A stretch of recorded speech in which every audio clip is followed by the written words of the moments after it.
जय हिंद दोस्तों। उम्मीद है आप सभी अच्छे होंगे, घरों में होंगे और सुरक्षित तो बिल्कुल ही नहीं है। क्योंकि इस डिजिटल दुनिया में असुरक्षा का सबसे बड़ा कारण आपका मोबाइल फोन है। और आजकल आपको समाचार पत्रों या फिर न्यूज चैनलों में ये देखने को काफी मिल रहा होगा कि पेगासस नाम, पेगासस क्या है और अभी जो हलचल मची हुई है और भारत की राजनीति में भी काफी हलचल मचा हुआ है इसको लेकर। ये बात संसद में भी कई लोगों और अमित शाह तक को इस्तीफा देने के लिए कहा जा रहा है।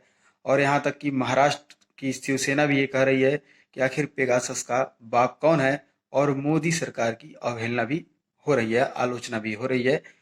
रविवार देर शाम जब अचानक एक प्रेस रिपोर्ट में वाशिंगटन पोस्ट और भारत में एक वेबसाइट द वायर में अचानक एक खबर आती है कि दुनिया भर के कई पत्रकारों, सामाजिक कार्यकर्ताओं और नेताओं के जो है फोन टैप किए जा रहे हैं, हैक किए जा रहे हैं। और वो वायरस जो है वो इजराइल का वायरस है जिसका नाम है पेगासस। ये एक तरह का वायरस है जो इजराइल की कंपनी है एनएसओ, उसके द्वारा निर्मित किया जाता है।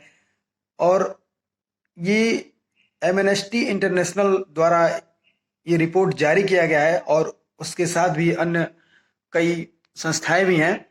तो उनके द्वारा ये बताया जा रहा है कि कई लोगों का, दुनिया में बहुत सारे लोग हैं, उनकी एक एक लिस्ट आ रही है जिसमें बताया गया कि उनके फोन टैप किए जा रहे हैं। यहाँ तक कि राहुल गांधी को भी संभावित माना जा रहा है। और अभी तो हाल फिलहाल में आज ही की खबर है कि फ्रांस के राष्ट्रपति भी इस लिस्ट में आ चुके हैं। ऐसे ऐसे लोगों के फोन टैप किए जा रहे हैं। अशोक लवासा जो चुनाव आयोग में थे, उनका भी फोन टैप किया जा रहा है। तो आखिर इसके पीछे क्या मंशा है और ये स्पाईवेयर कैसे काम करता है?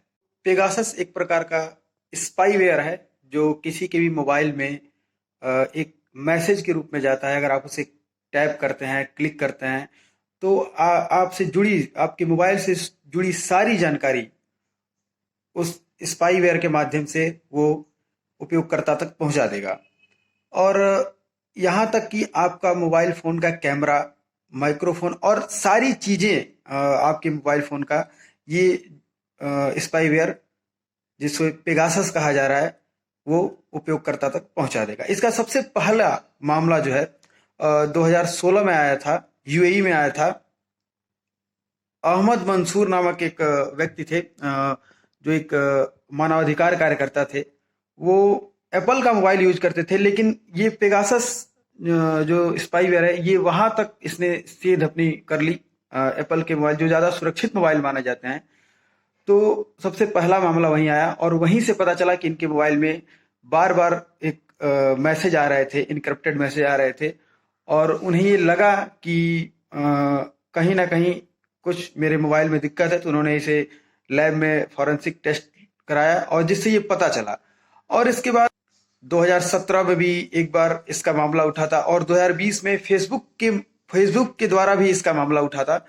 तो ये एक तरह का वायरस होता है जो आपके मोबाइल में कभी भी आ सकता है। और ये जो नई लिस्ट बताई जा रही है, जो लिस्ट कुछ ना कुछ लोग रोज ऐड हो रहे हैं इस लिस्ट में, उसमें 50,000 नाम आम जनमानस के भी बताए जा रहे हैं कि आम लोगों के भी इसमें नाम हो सकते हैं। तो देखते हैं कि क्या आप सुरक्षित हैं या नहीं। ये तो कहना बड़ी मुश्किल की बात है, क्योंकि अगर आप मोबाइल यूज करते हैं तो अब आगे क्या कहूँ मैं, जब इतने बड़े बड़े नेता गण इसमें आ चुके हैं।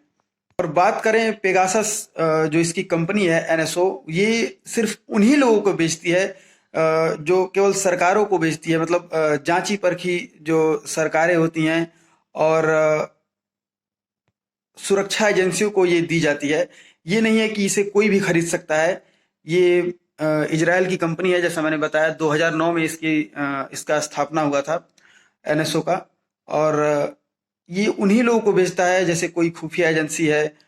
और एनएसओ का ये कहना है कि हमने ऐसा कुछ नहीं किया है, हमने कोई जासूसी नहीं की है, हमने कोई जासूसी वगैरह नहीं किया, हम केवल सॉफ्टवेयर बेचते हैं, लेकिन हमारा इस पे कोई नियंत्रण नहीं होता है।